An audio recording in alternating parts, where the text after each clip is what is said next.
What's up, man? Welcome to Message TV. Yes, sir. I appreciate it, man. Yes, sir, man. I'm excited to talk to you today. Today we have with us Mr. Pope Jr.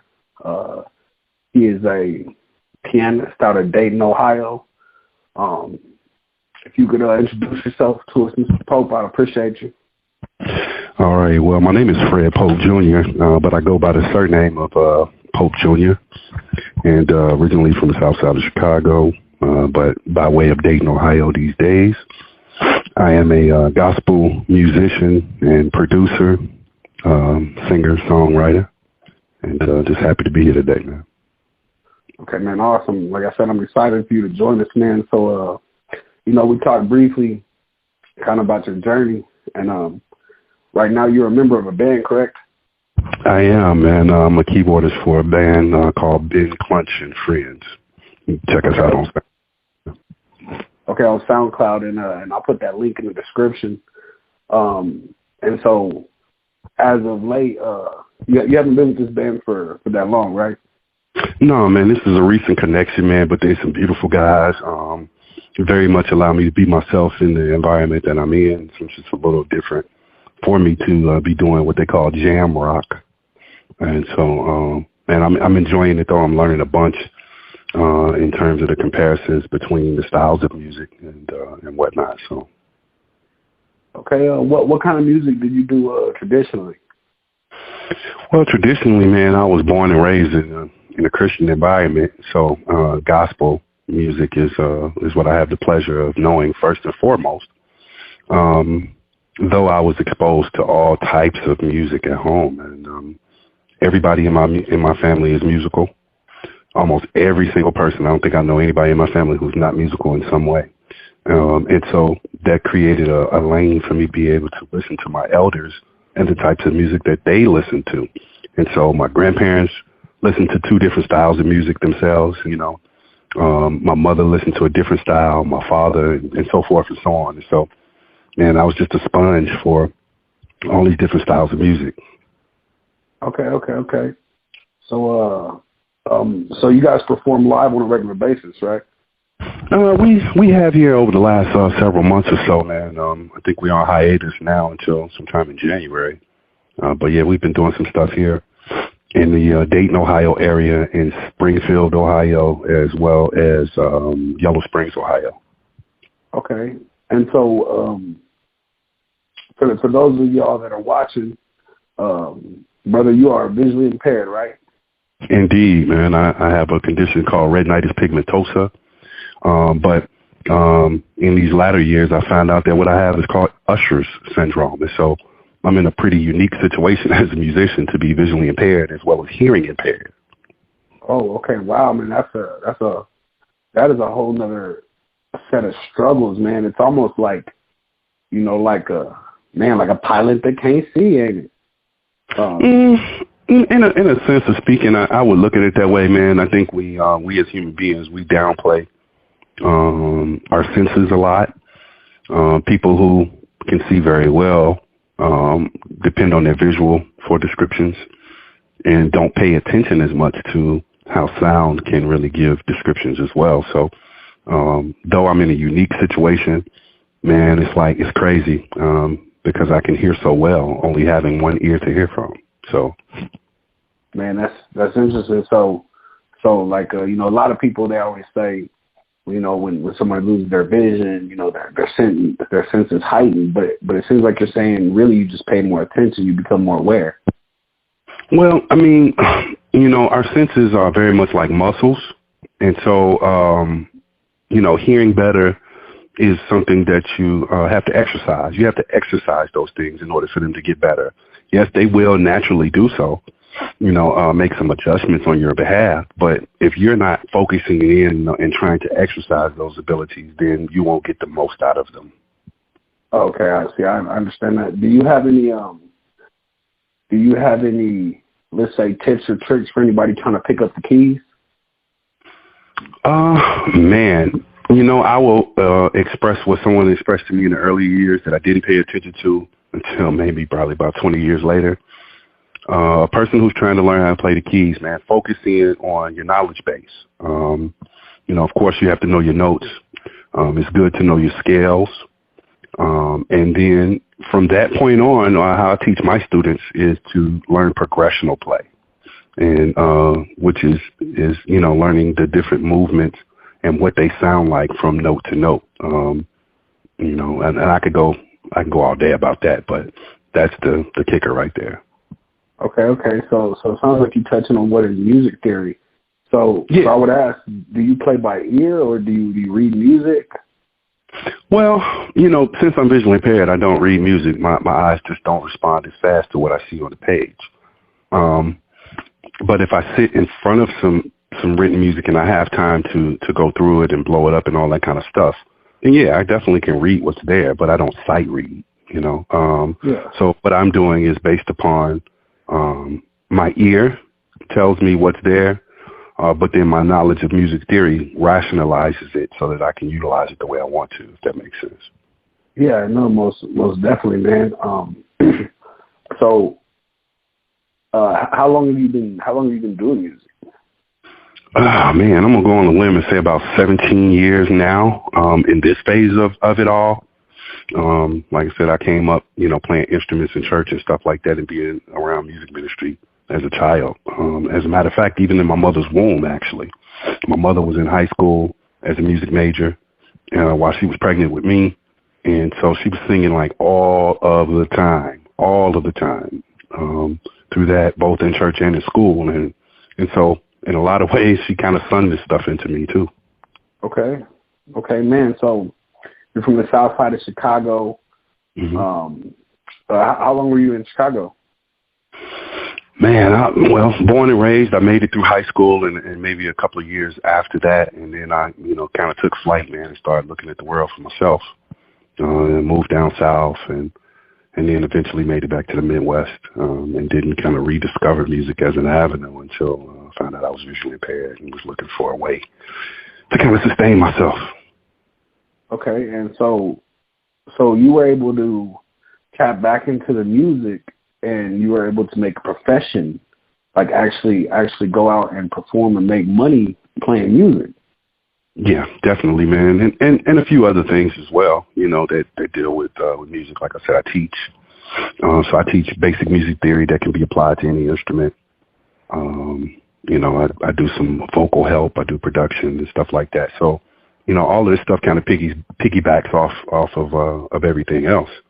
But yeah, definitely was able to be graced with the opportunity, I'll say, to be able to make a profession out of it. Sure. Man, that's a blessing, brother. So if somebody was looking for some keys for their instrumentals or their music, is that something you'd be able to do? Would they be able to tap into you and yes. get some keys put on their stuff?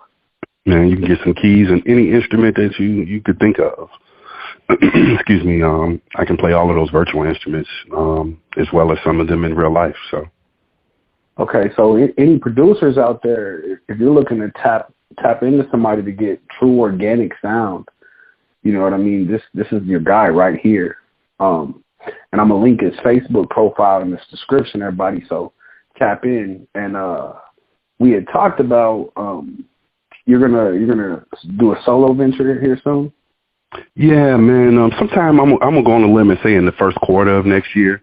I've been planning to do this for a long time, but anybody who does music and understands any of the production side of stuff, it's a lot to learn. And so as I've learned how to put another tool under my belt, I kept finding that I needed other tools to put under my belt. And so now I'm just about ready, man, to go ahead and apply what I've done with my live work to recorded work. So I'm looking forward to that, though. Yeah, man, I'm definitely looking forward to it too. Like, I've seen a couple of your videos, you on the keys, man, and it's quite impressive. You know what I mean? Like, I'm definitely looking forward to the music you're gonna put out. And so I'm gonna say it again, everybody, tap into that Facebook profile for upcoming music. To get some keys put on your stuff. Like you said, any instrumentation. We all have a unique sound, so that is something that you'll get tapping into Brother Pope. Now, it is Pope Jr., right? Yeah. So are you a junior? I am, man. My father, Fred Pope Sr., man, he's been just as much of a musical influence as everyone else. He was a bass player in high school as well as in college.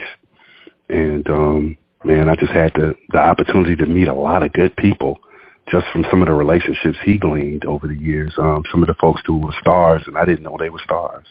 Oh, man. Up to my house, and as a kid, and me and my younger brother, would play the drums, which is my first instrument. And, man, they would, grab a bass and play along with us. And now we're looking at these people on TV, you know what I mean? And they've had lengthy careers and stuff like that. And I had the pleasure of being able to say that I knew them as a child. Oh, man, that's amazing, man. So you say you grew up in the church, and you mentioned you teach. So are you actively involved in your church right now? Do you do music there? Yes, I do, man. I have the pleasure of serving at the Salem Missionary Baptist Church here in Dayton, Ohio. The pastor there is Pastor Terrence Bonner, and I'm the director of music there, or I guess they affectionately call me the minister of music, but I call myself the music director. And so I'm responsible for teaching the music as well as playing the music, and kind of giving some aid and assistance to the other musicians in the process as well. Oh, man, that's awesome, man. So how long have you been the minister of music there? Since early, I want to say April on this occasion, man. Prior to that, I was in the Chicagoland area, and I was at the church that I grew up at, as a matter of fact. So I had the pleasure of going back there and serving there for 5 years as their music director, and then made my way back to Ohio here just last year sometime. And that's awesome. So I would, and if I'm wrong, let me know, but I would assume that gives you the opportunity to kind of like, help develop young people and help guide them upon, like a positive path. Well, I mean, the demographics of the church have changed a little bit, over the years, especially since the pandemic. But I do have an opportunity to kind of speak into one youth that's actually in college. She's at Berkeley, so she's a music student at Berkeley right now, and she just went off. She's in her freshman year, and so I'm able to, share some of my thoughts with her as she, attacks her music education. But I'm hoping to be able to do some stuff on a larger scale in reference to youth. Okay. In one of our prior conversations, we kind of talked about your experience trying to go to school after you lost your sight, trying to make a way. Can you break that down a little bit for us? Well, I felt like, okay, well, first of all, let me say that I didn't take advantage of the opportunities that were available to me earlier in life. Kind of went astray, left music alone and stuff like that. I had the pleasure of going to Curie High School in Chicago, Curie, the School of the Performing Arts. And so there, I would have received, man, the best music education that probably could have been offered for that particular time. And so I learned very little because I had a lot of natural ability, and I didn't think it was necessary to try to dig into the music theory and learn it from that dynamic. But as an adult, I felt like, okay, man, I need to go back to school. And so I attended a school called St. Clair Community College here in Dayton, Ohio. Was blessed, man, that the information just kind of started sticking. It made sense. I was blessed to be able to get a 4.0 my first semester. And then by the time I made it to my second semester, I ran into someone in the leadership there in administration who pretty much convinced me that it was going to be impossible for me to get my degree. And they told me, basically, man, you're gifted. We know that you're gifted, and you're going to have to find a way to make it on your own, but we're not going to be able to help you very much at all. And, man, was blessed to meet a gentleman here locally who was on a website that I was on that I started learning from, which was gospelmusicians.com. Check him out, by the way. My buddy Jamal Hartwell, who was from Cleveland, Ohio, but resides now in the Florida area. I met someone there, and through that friendship, I met my mentor, whose name is Eldridge Coates, dynamic musician, awesome leader, man, and awesome teacher. and was able to spend some time with him. And he taught me songs and then pulled the music theory out of the songs in order to be able to get me to understand how to utilize it as a tool. And, man, I started playing so quickly from that point. I think we spent a couple of months together, and then I was functionally playing for a living, and continued to on and off over the course of maybe 3 years, take lessons when I could afford to do so. And, man, it's been a big blessing, man. Okay, man. You were dropping some gems of wisdom right there, man, because to summarize, what you just said is you can be the most talented individual in the world, but if you don't put the work in, you're going nowhere. Yeah. And, well, I worked hard. When I say hard, man, one of my cousins, she's musically inclined as well. Her name is Wendy Hayes. You know, she's a minister of music here in the area as well. And I riding in the car one day with her, and she basically told me, look, bro, if you want to do this, you got to eat and sleep this stuff. You know, you really have to dedicate yourself to this. And for the most part, almost only this, in a sense of speaking. And so, man, I went on that journey, man, and just continued to try to learn however I could. And as I did that, my musical identity started to raise up quite a bit. And I began to understand the Lord. You know, I give credit to the Most High for opening up my ears and my eyes and my understanding and being able to navigate this thing from that point on with, I ain't gonna say no tutoring, but very little. Okay, man, it sounds like you were awakened, man. Like,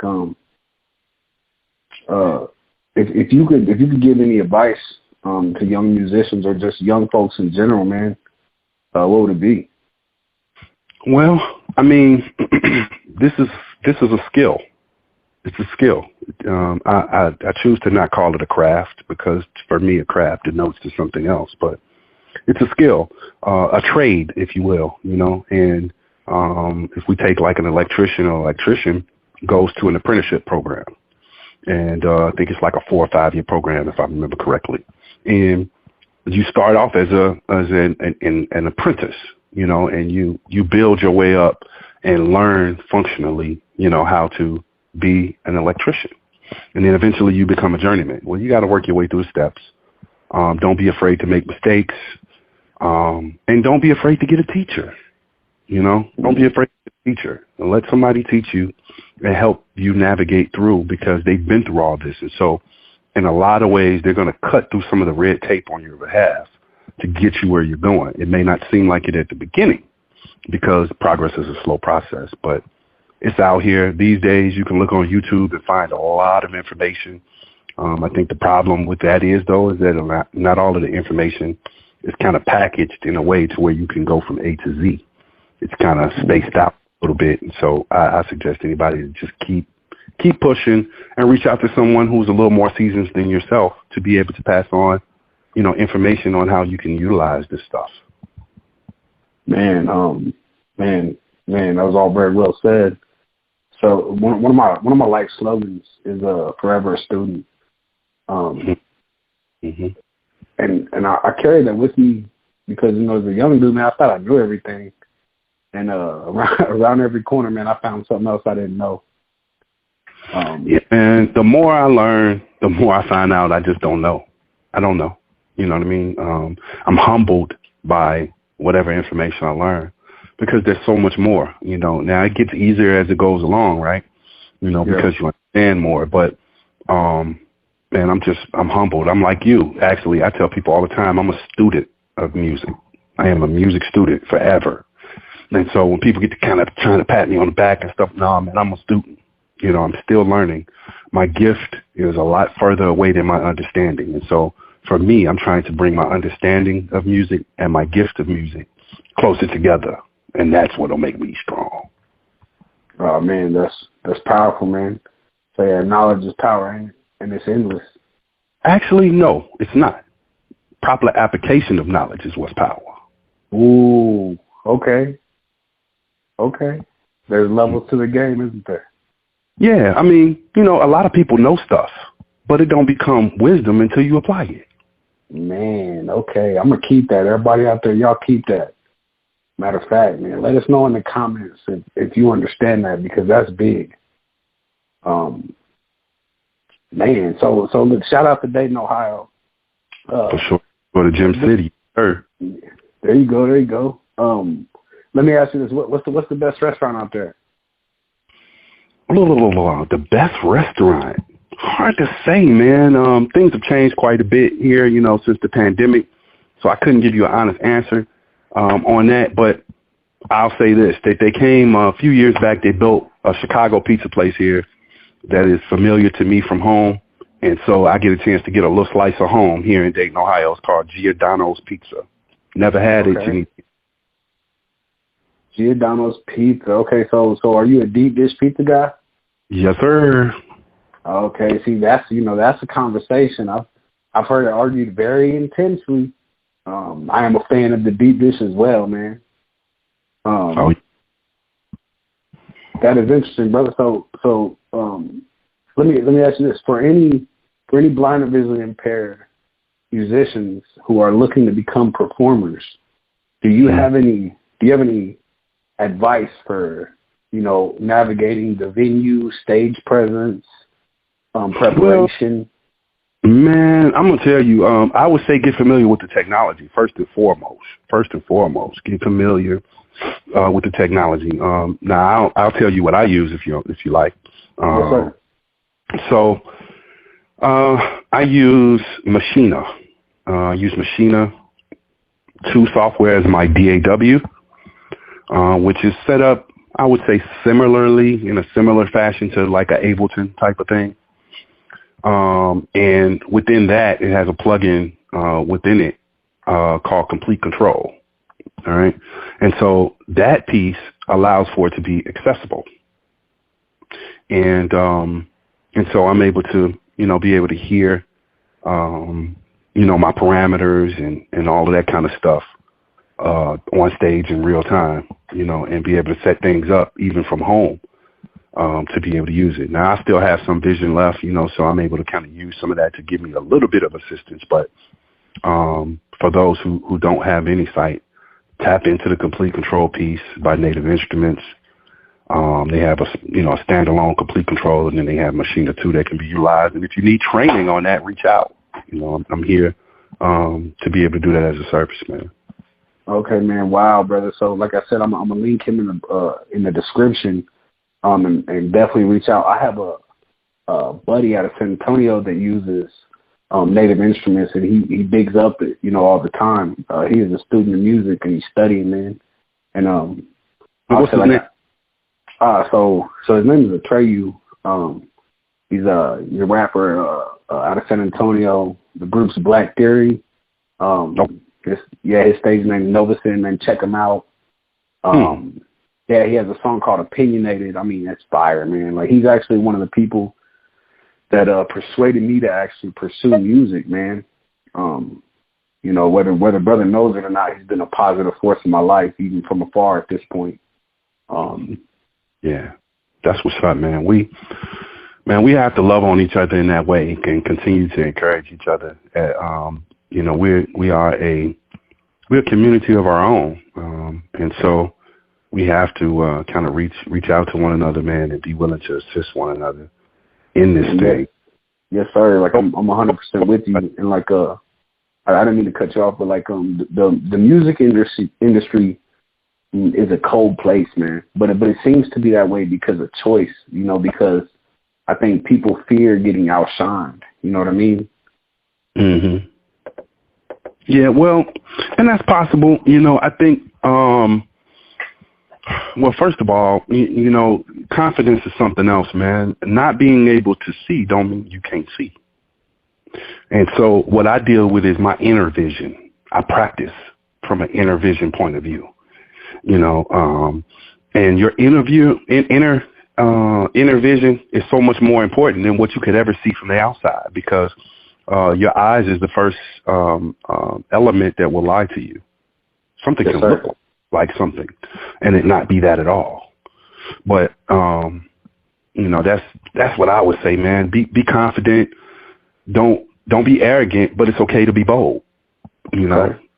Yeah, man, and that's heavy. Like, because I think people confuse confidence and cockiness, and I think like they both have their place, man. But like pride falls into those old 7 deadly sins they talk about, man. That kind of goes back to the whole being willing to be a student, being willing to find a teacher, and most importantly, I think being willing to make a mistake. Yeah, well, pride can be easily misplaced, man.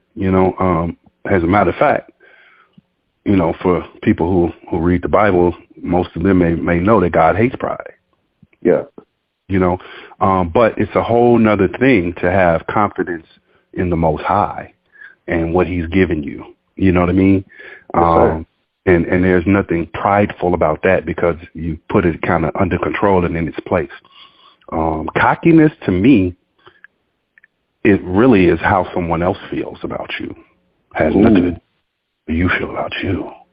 Because cocky is a description that you wouldn't give yourself. It's something that someone else would give you. You know what I mean? Yeah. Okay. Yeah. And so that's, it can be easily misunderstood. Now, we take Michael Jordan or somebody, absolutely confident, but to some other people, he was cocky. But that's one of the things that made him who he was. He wasn't scared to take those risks, and so he was confident. Man, that is interesting. I like the way that you painted that picture. So in my head, I've always thought of Muhammad Ali, right, as two people. And he's up there in the Jordan class of history, man, because Jordan was the greatest to ever do it, or at least seen that way by a lot.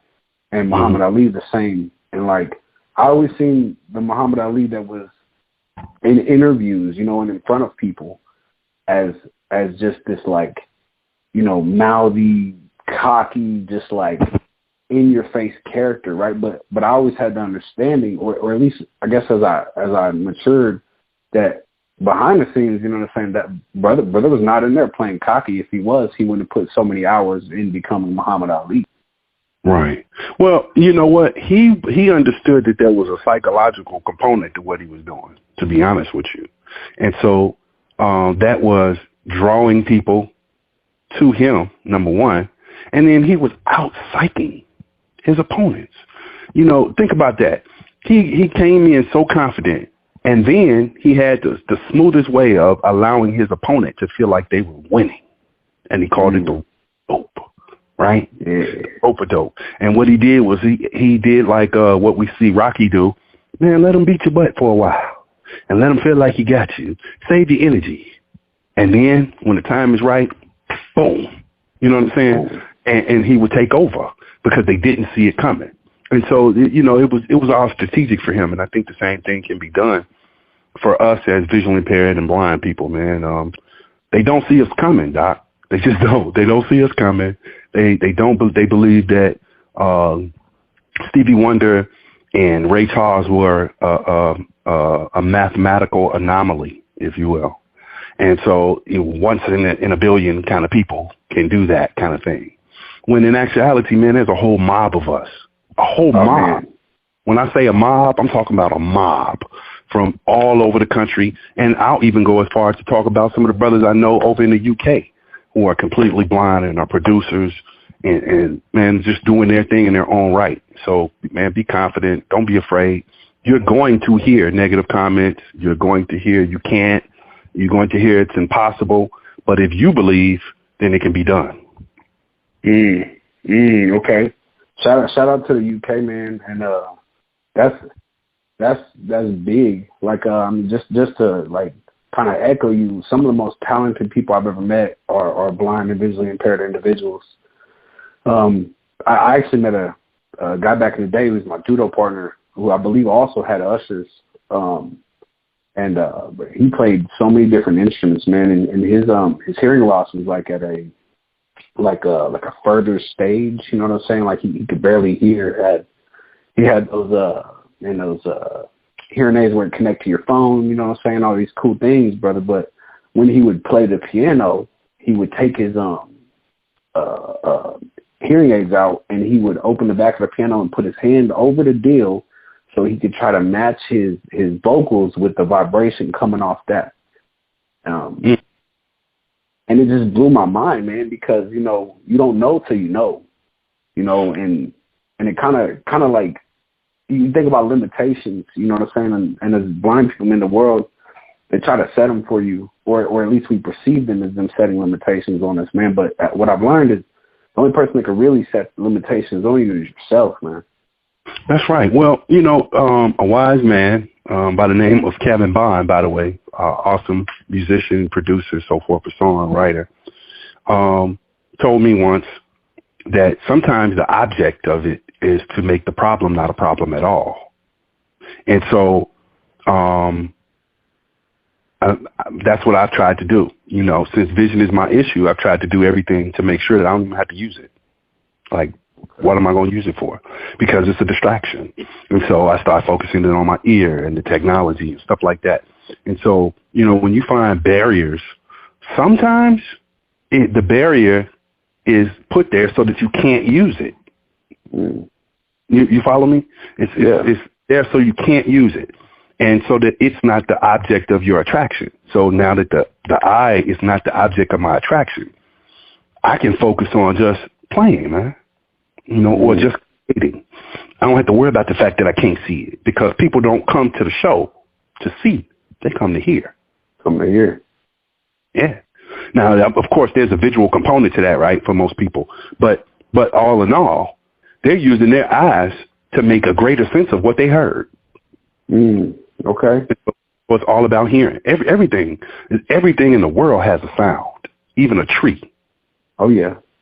Everything is vibrating on some level. Molecular level, man. Yes, sir. And so because of that, sound is more important than sight. Because of it. So in a way, I feel like those of us who are visually impaired have an empowerment already, but we got to stop, you know, looking at the vision as the vehicle, because it's not the vehicle. Hearing is. Man, you dropping gems after gems, Pope Junior. Like, I've learned a lot in this conversation, man, and I'm very appreciative to have had it, man. Just curious, like, what kind of do you prefer, the keyboard or the piano? The keyboard allows for a certain type of versatility that a piano may not. You're stuck with the sounds, you know, just of a regular piano. I don't know if you can hear this or not. Can you hear this? Can you hear that? Yes, sir. Yes, sir. Okay. So let me see if I can find the volume on this thing and turn it down some, because it seems like it's kind of loud to me. But you know, in with a keyboard, you know, I can you know, I got strings in there, I got a piano in there, I got some kind of a EP layered in. So I'm able to do a lot more in terms of layering sounds with the keyboard. And this is just a MIDI controller running through that program I was talking about. So it's all software based. A piano is absolutely just as cool, you know what I mean? But I have to make that thing maybe sing a little more, you know, do more to give a certain type of inflection to be able to make it sound like I want it to sound sometimes. Man, but I love it. Yeah, I definitely understand that. I definitely understand that. And so what kind of keyboard do you play? So this is by Native Instruments as well, a part of the complete control piece. You know, it's integrated with that. And so this is the MKS 88. And it has the accessibility and stuff on it. And so, yeah, this is what I use, man. I also have a Roland FA06, you know, workstation. But I don't use it too much unless I need to go out and do a small gig or something like that. And I don't need to take a big piece of equipment. Yeah, man, I think, you know, that's another big difference in it, because you got to be a super strong individual to be carrying a piano with you. Yeah, well, this one, man, this is a heavy piece, to be very honest with you. So I've got like a hard case with wheels so I can pull it, you know, because it's a heavy piece of equipment. But they do have some that are a lot lighter. I've seen like my rolling board, even the 88 keyboard is probably only about 14 pounds. So okay, yeah. Well, so just for everybody out there listening, man, anybody that loves this music, you know what I'm saying, and wants to be a performer someday, brother right here is the proof, man. Like, you can do it, and it's totally possible. And regardless what people say, you know, if you want it bad enough, you're gonna find a way. So, Brother Pope, we're gonna wrap this up. I appreciate you so much, man. Man, appreciate you having me, brother. Yes, sir. Like I said, I'm gonna put your description in the description.